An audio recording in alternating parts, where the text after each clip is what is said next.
Louise Bedford and Jordan Miller here in our Mind Over Markets segment. Jordan, welcome back to the show. Thanks for having me. I'm looking forward to another episode. Now, this one is going to be a different one because we're going to be talking about goal setting. Now, it is interesting to me that so many traders, they think that all of these psychological studies, it doesn't relate to them as a trader. Why would they need them? Because trading, surely it's just the system that you use. Surely it's not how you implement the system. Everybody should just be a little robot. How are you thinking about that with that, Jordan? Because I do see people deny the importance of trading psychology. Yep. Shifting blame. That's all I can say. Shifting blame, right? You see it all the time. People want someone to blame when something doesn't go their way, and it's usually the strategy because the strategy is everything. The strategy is everything. But your edge is in yourself. Yeah, love it, love it. And in our last segment, and I do encourage you to go back through the previous segments because that will really help round out your thoughts, is I used this quote from Benjamin Franklin. Your net worth to the world is usually determined by what remains after your bad habits are subtracted from your good ones. Now, that to me is a corker because a lot of what we're trying to do with trading is to develop effective trading habits and to develop habits for the rest of our life as well. And this does revolve around goals. Now, many people set these goals that, hey, next year I'm going to go full time, or I'm going to beat the All Ords by 30% every year. I'm going to make 90% every single minute. And they get more and more overblown. And when people don't hit that goal, it can be incredibly soul destroying. Now, that saying that there are no old, bold traders, I think, is particularly true. The traders that have been around for a long time, we know that you have to keep your goals in line. And if you have a huge goal, that actually won't lead you towards achieving it. It's more likely that you're going to dodge that goal and just really mess up. Yeah. So I want to talk about the high performance endeavor of track and field. Now, in 2012, there was an athlete, Allison Felix. Now, she was quite the amazing athlete, but at that stage, she had only won 2 silver medals. She was the type of athlete that said to herself, look, I just can't do this again. I cannot be a loser again.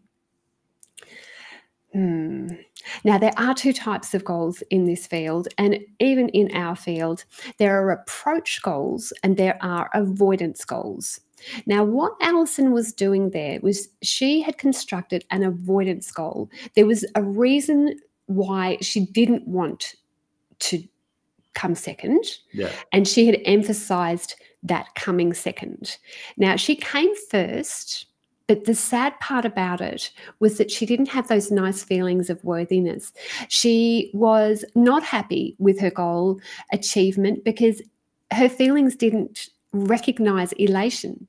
They recognized that she hadn't achieved something, that it was more of an avoidance. She didn't want to come second. It was more of a phew. A relief, exactly. Yeah. Whereas an approach goal is, I'm going to win that gold medal and this is how I'm going to do it. So you're aiming to achieve something. It's something that you're looking to accomplish. And that to me is quite an interesting aspect because it's a nuance. Yes, it is a nuance, but it is something that she totally changed. She ended up winning and she has become the most decorated track and field US female athlete of her time because she changed her self-talk. She changed it from something that she wanted to avoid to something that she wanted to achieve. Now, here she is with her little one. Her little one saw her win several gold medals. We know from everything to do with athletics that when women become pregnant, it's the kiss of death for their career. They are no longer allowed to, oh my gosh, it's just horrendous. This woman has changed the world. They are no longer allowed to run, and their contract actually says when you're pregnant, you're out. If you look at pre-2018 contracts. This woman changed the world with this. She ran in the dark when she was 6 months pregnant, and she was still winning all the way through. And of course, Nike had to change all of their maternity leave contracts because that is stupid. Yeah. So let's get back to the goal setting though, because I do think she has got a lot of aspects that she can help us with here. So with trading, let's see if we can make this a bit more applicable. Yeah. An avoidance goal would be, I just don't want to have those 5 losses in a row again. I really don't. An approach goal would be, when I follow my trading plan to the letter, then I will know I've done well. Now, the difference between those two goals, just to reiterate, your avoidance goal will be something that will leave you feeling, phew, that relief. It won't give you elation. The approach goal will provide you with elation, with a dopamine kick. You will feel great. You'll feel rewarded by having followed your trading plan, for example. You will feel that community spirit that you're willing to share. It expands you. It gives you confidence that you can continue on. It impacts your longevity in the markets, because then you are actually saying, I can do this and I want to continue. So with those two goals, let's look at those first, Jordan. I'd love to hear your thoughts about those two types of goals. Yeah. Well, first and foremost, whether it was your conscious or subconscious that's done it, just being a trader for so long, I love that your approach goal wasn't P&L orientated. It was structure orientated, right? So, first and foremost, I love that, because that's where we should be. But yeah, no. Let me ask a question. Could you have both? Well, look, you can, but it is very much dependent on your leaning. It's almost like you have to program this into your mind, and you have to make a choice. I mean, for Allison Felix to win all of those gold medals, you can see her sitting here with I don't know how many gold medals around her neck. Just incredible. What a physical specimen she is, but what an amazing high performance specimen she is as well from a mindset. She totally altered after she'd realized that she didn't feel those feelings of worthiness. She totally altered the way she thought. She said, I want to do this. She Babe Ruthed it. She said, I'm going to hit that baseball out over there. Nobody's going to stop me. She totally went against her initial inkling to play it safe in her mind. Because an approach goal does take a certain level of bravery. There is a little bit more courage required to frame your goal in that way. So you probably could have both, but I think you have a natural inclination towards one or the other. Yeah. Okay. I just wanted to throw that out there and see. But look, I think we live in a modern world now, especially in the retail trading space, of prop firms. And they have evaluations, and these evaluations, you are given goals. You are given goals to hit 6%, 8% in a certain amount of time. And a lot of people adapt this as their goal. And straight away, which would still be an approach goal, right? Which is still good. But the issue with that is it's P&L based. So I would really like to just kind of point out, and I'm sure we'll go into it eventually, is when you set an approach goal, don't let someone else set it for you. Set what you want to achieve. Or if your approach goal is to hit that 6%, hit that 8% with the account, do it like, okay, I'm going to hit that, but this is how I'm going to hit it. Or look at your expectancy we spoke about last episode. Have a look at your expectancy and base your goals off of that. Or something. I'm going to get carried away. I don't want to steal. No, this is exactly why I raised this. I think that what you're talking about as well, because you're bringing into effect here a comparison issue. Now, if we look at Mark Spitz, he won 7 gold medals in the 1972 Olympics. Now, he actually said in the prior press releases before that event, that set of events, he said, I'm going to win 7. So nobody had done it. Nobody had ever got to that point. So if he only compared himself to what the best was, what the good looked like from the previous people that had created that reality, he never would have actually been able to achieve those 7 medals. So I think be very careful about thinking that the best has already been achieved. Be careful about applying things that are not within your value set. Because if you're not within your value set, then unfortunately you're going to find ways to aggravate yourself and to sabotage. Yeah. No, I agree. Yeah. Okay.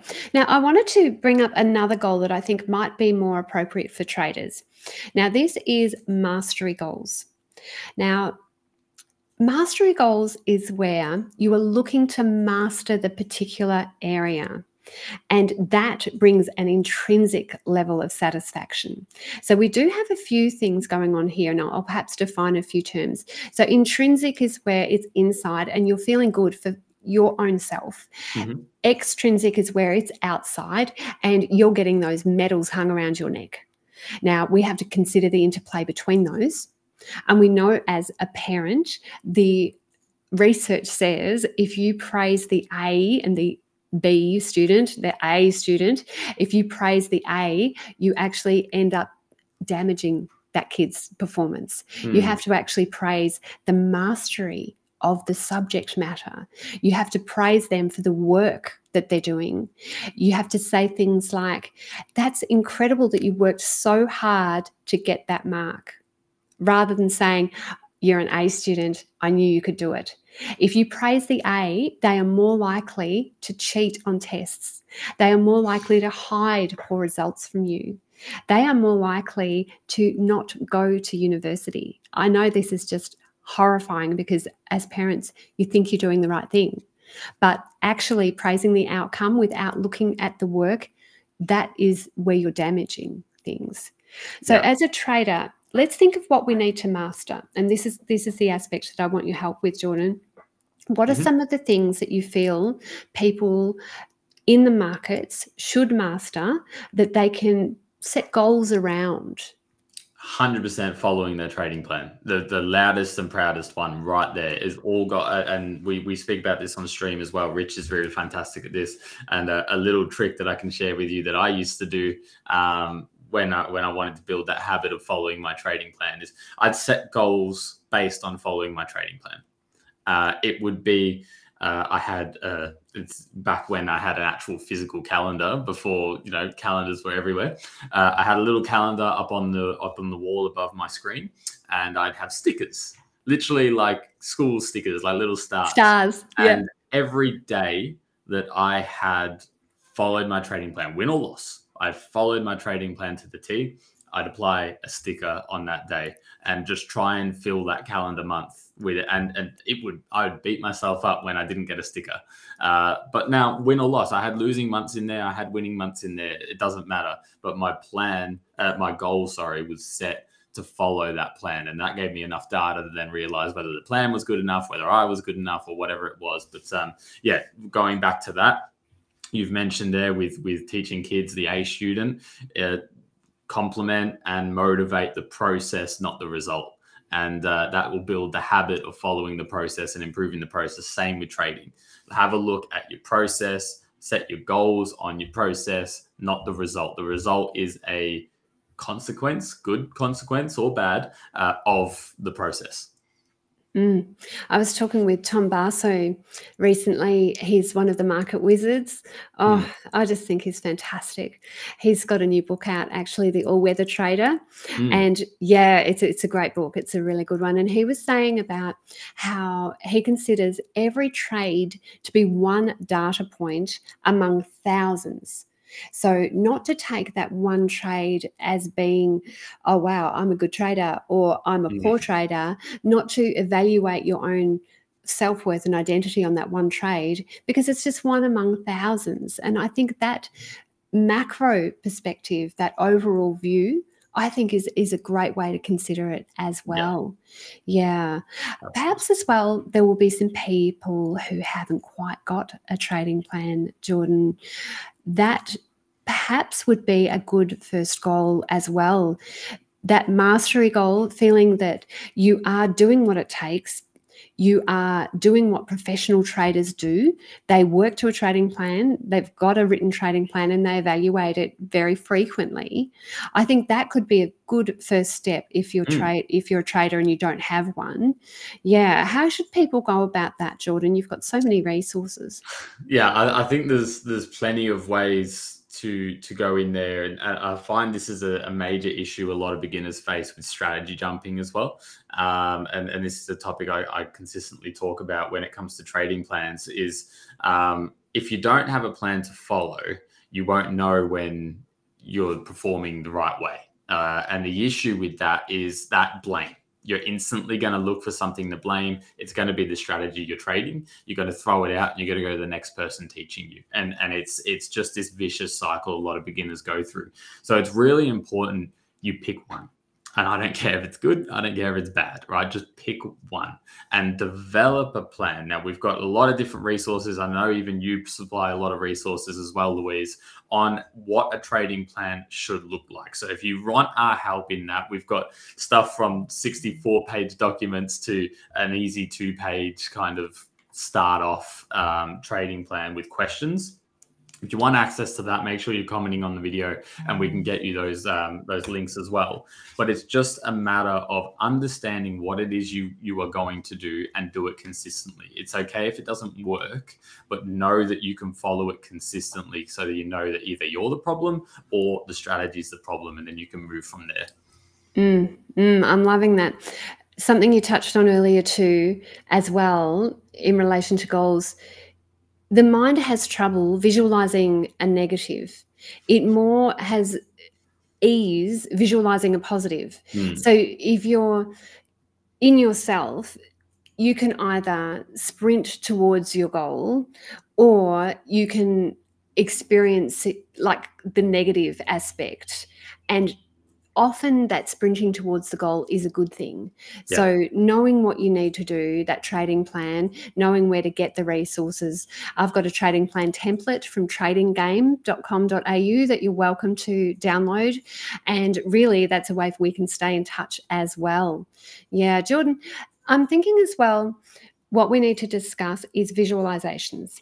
Okay. Because in the sporting arena, which we're using as a bit of a theme for this episode, in the sporting arena, visualizations are so important. And I'd like to know whether, firstly, do your traders use visualizations, and then to build some structure around how our traders listening can use visualizations? It's not coming to my mind. Now, whether that's, I'm not 100% clear with what you mean by visualizations. So I'm going to lead with no. We might do something similar, but at least in the terminology, I'm unfamiliar. So I'm going to ask you to expand a little bit more so we know what we're talking about.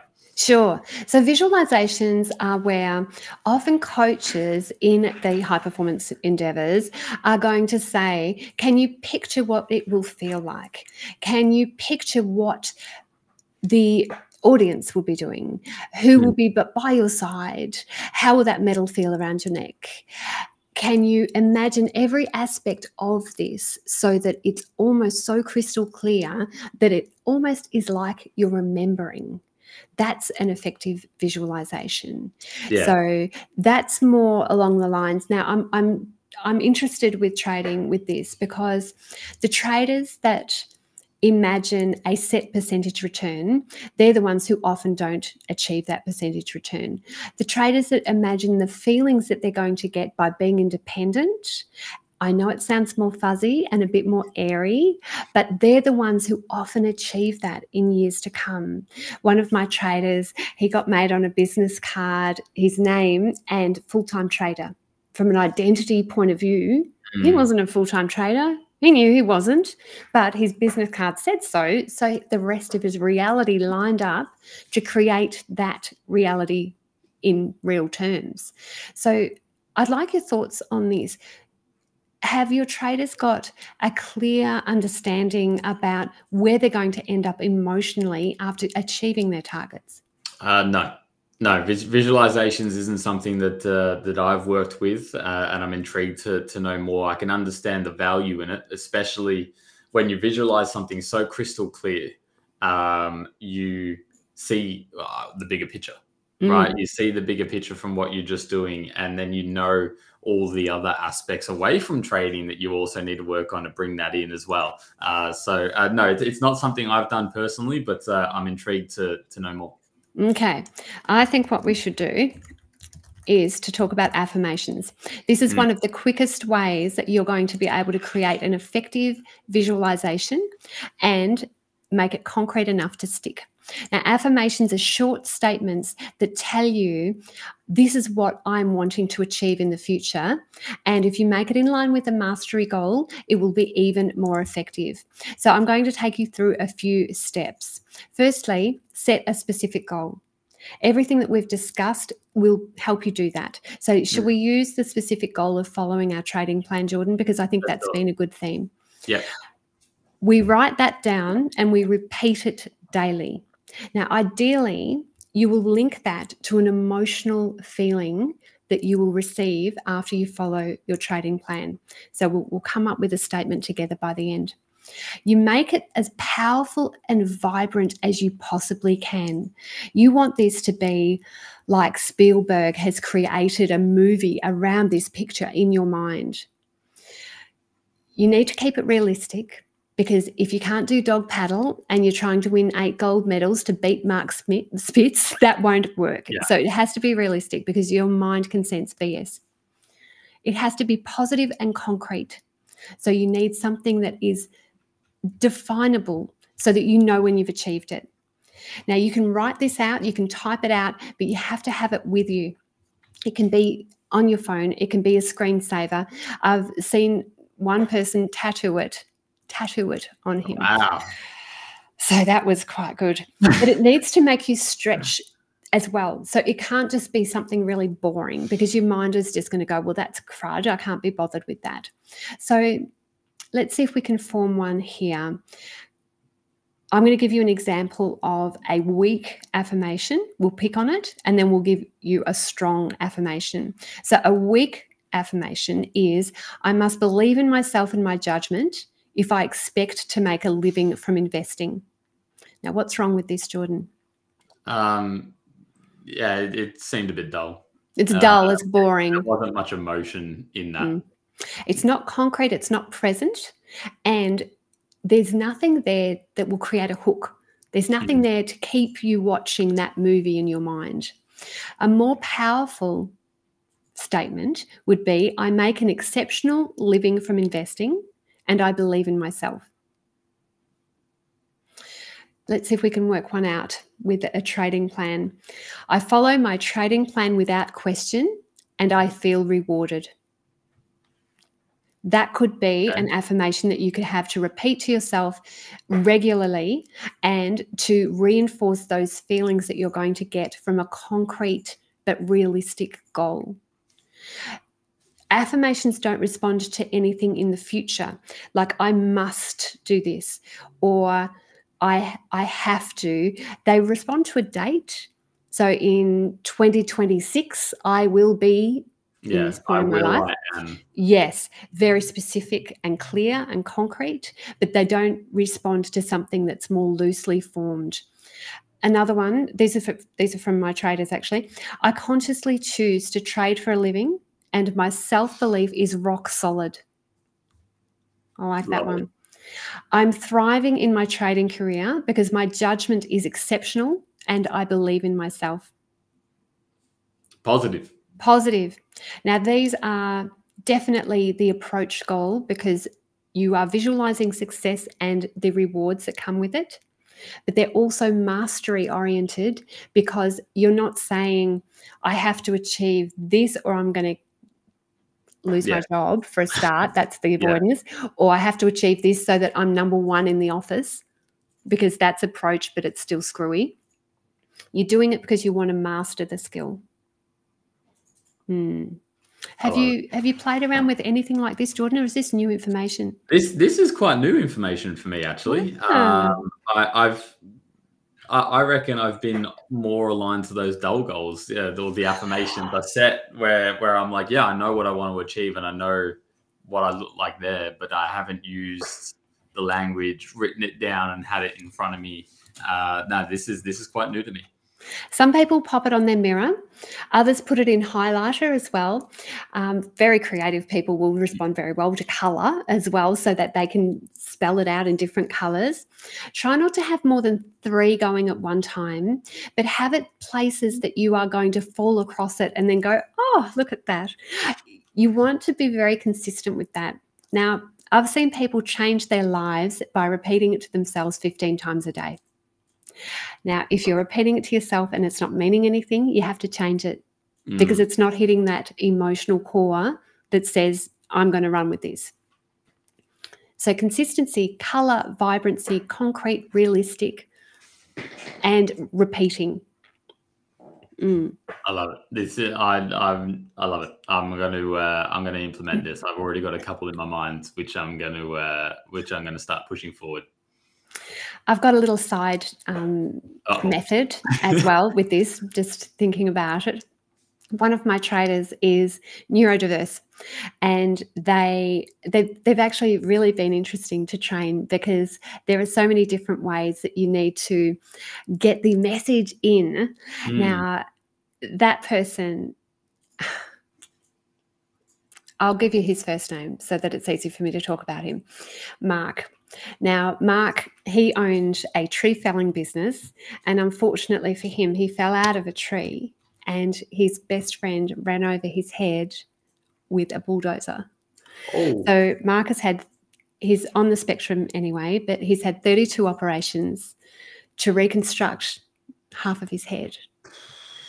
Now, he had an approach goal to get his mother home from that retirement village so that she could die in the place she was born. It's a beautiful approach goal. Ticks all of our boxes. It has emotion. It's concrete. It has an implied, I have to make money enough to be able to get that with a cemented base there. Now, Mark, I was not breaking through with him. He had the right goal. He had the right mindset. He even had the right methods. But what made the biggest difference was affirmations. And what really made a difference was once we'd refined his plan, he wrote his plan out by hand 50 times. I like it. He was used to repetition. He responded well to repetition. And he also had some, I guess, quirks of his nature. Being on the spectrum, there's many things to explore there, but that repetition helped to reinforce so many things in his life. So he had specific things that he did time and time again. He wasn't diagnosed with obsessive compulsive disorder. However, there were aspects to his behavior that fulfilled that definition, and that ability to get it into his subconscious by repetition, it did wonders. He got his mother home. She died in the home where she was born. He's still living in that home. There was nursing staff 24 hours a day to look after her, and he was right with her every step of the way. That separation was horrible for them both, but when you have somebody that needs help. So that alignment with his values, the habits that he developed, his ability to reinforce the right goals, I think as an individual, to his credit, but there's lots of things that we can all learn from that. I'd love your thoughts on that, Jordan. That's an incredible achievement and story as well. Let's say we want to achieve the same thing, someone who's not accustomed to repetition, is someone who's a little bit more dynamic and the repetition's a little bit harder. How would you suppose they go about setting these goals? Writing them down 50 times, for example, might be a really hard task for them to complete. What would you suggest to those people? Colour. Make it colourful. Have images of what your life will be like. Have symbolic images. I've got my little robot. I'm just going to reach over here. This is my little robot. This is little Stockbot. I love my little robot. Stockbot. Now, little Stockbot stands just here like a little guard while I'm trading, and I think of how Stockbot would react to the markets. And he's colourful and he's bright and he's got a cute little character. I mean, look at his little worried expression. You know, he's that's not a smile, but it's not a frown either. That's where we need to be. So I think for me, having a symbol and having colour has made the biggest difference, and I think a lot of creative people respond well to that as well. So that's things like a vision board. It is being careful who you talk to about your goals as well, because a dream is most fragile when it's first birthed. Yeah. But surrounding yourself with images of success and how you want to live your life, so that you know how to approach that future self. You can master the skills of the markets and move closer towards the person who lives inside you. Beautiful. Well answered. Well answered. Because that's more my approach, right? I'm less repetitive and more creative, so to speak. And yeah, that definitely aligns with me a lot better. I love it. Jordan, I have had so much fun with you on this episode. Everybody following along, well done for making the leap, working on yourself as hard as you are your own trading plan, because that is what it takes to get consistent profits in the market. Any parting words, Jordan? No, I'm just, I'm absolutely loving this. I feel like every episode I've just leveled up, not only as a trader, but as a human, in self-belief and everything like that. And I'm really hoping that that everyone at home is feeling the same way. I'm sure that they are, and I just cannot wait for more. I'm addicted. I'm addicted to this show. Beautiful, man. Well, tell your friends to tune in to Mind Over Markets, and bye for now.